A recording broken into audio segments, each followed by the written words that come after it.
Jeff O'Neill, he says, any trades soon, Doc, that you maybe think Brad will make a move or quiet at the deadline? What do you think?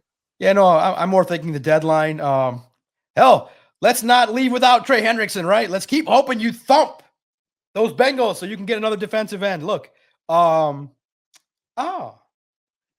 if you are inclined to enjoy trade talk, Sports Illustrated today on the 1st of October did an article.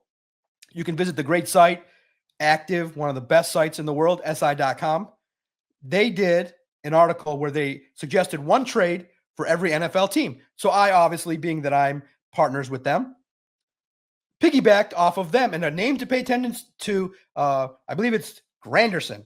And he's an edge from the Saints.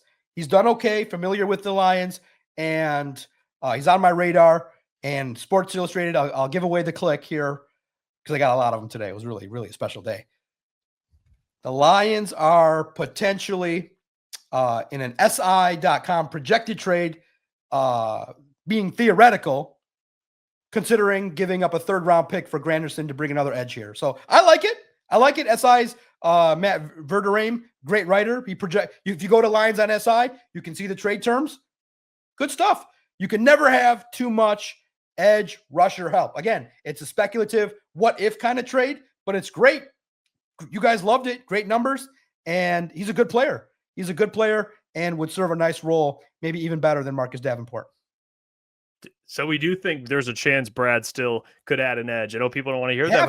Versus a corner. But I know DJ Reed's not out for the year, so that's probably over with. Absolutely. Listen, man, I think you shore up all those positions. You shore up a corner, you get another edge rusher, and you get a reserve offensive lineman. Those are 3 perfect spots to try and upgrade this football team. And, man, it'll be an amazing, amazing opportunity. This trade deadline, I believe, will be better. This will be the best deadline that Brad Holmes ever had. Now, when I put on the glasses, this is not the fun-loving Doc. This is the serious time for business, Doc. Time for business, Brad. This team can get to the Super Bowl. This very team. This team, we all know it. It's there. We see it. Why did we all put 10, 11 wins? That offense is legendary. You can have a setback and then, I thought it took a month to get your offense rolling. It took 7 days. That's fine. Some of us have really high standards. We wanted to see it week 1. No problem. Week 2, they scored 50. They followed up the next 2 weeks with all these points. I thought it took time. I was told it takes time. It doesn't take time. When you have talent and great coaching, you can whoop ass from week 1. You can whoop ass in the NFL. Are you not allowed to whoop ass week 1? You're allowed to whoop ass right when the bell rings. You can start whooping ass. So it took them a week. That's fine. But I'm very happy. This team can win the Super Bowl, guys. This team, if they get better and stay healthy, this team can win the Super Bowl. Tell me they can't. No, Doc, if they make I actually was talking to Booner about this. If they make a trade, I don't think it'll be Trey Hendrickson, but let's say that were to happen. That's what you say last week, Doc. It signals to the fan base, we are all in. Which Brad, we're not saying they want to win a Super Bowl, but a move like that or making a move for another player at the deadline signals we are all in an NFC that I believe is relatively open. Listeners, watchers, and supporters of Crunch Time Sports, let me tell you about our friends over at Sleeper, a proud sponsor of the show. And you guys should know who Sleeper is. It's one of the biggest fantasy sports apps out there. They've had millions and millions of active users. It's become one of the fastest organically growing fantasy platforms in the entire world. It's the best way to experience and connect over sports together. One-stop shop for all your sports needs. You could celebrate and chat on games in real time with other users. You get the fastest scores, news, and alerts right at your fingertips. So if you're using Sleeper Fantasy, continue to use it. But they also have Sleeper Picks, which is a real money product that connects friends over picks. It's very simple. All you have to do is choose 2 to 8 of your favorite players from pregame live or even across different sports. Just pick more or less than the predicted stats. On Sleeper, you can get up to 1,000x payouts. All you have to do is use the code CT Sports to get a $100 deposit match up to $100. Always remember to gamble responsibly. Now let's get back to the show right now. I don't think there's a clear-cut number one. The Eagles, obviously, but I don't think it's a big drop off. So yeah, you're and also, spot, you don't have to signal all in. Make the football team better. Yeah, I mean, it's a better way to say it. Maybe not all. Make the football team as best as humanly possible. What does the guy in Chicago say? Good, better, best. Put it to the test. Never let it rest. When you're How do you know that, Doc? That's the way you should be the best. And also too, when you look at what the Lions are capable of doing, I feel like we overvalue what trades need. Like, I feel like you can get a good player for a third rounder. I feel like it's going to happen. Brad Holmes has to see this team. You're going to win against the Bengals. That's 4-1. The Chiefs, let's just say, is 4-2. You come back, you beat the Bucs 5-2, 5 wins or whatever you're at.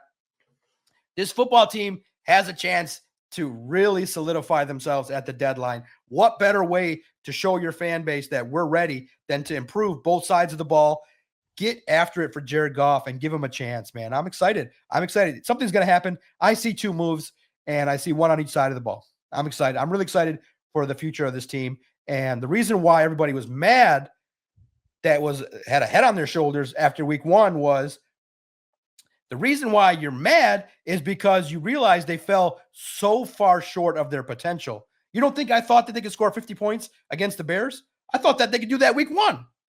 So when you don't feed the beast is unhappy. When you feed the beast, we're all happy. We're talking about St. Brown being compared to Kobe and MJ.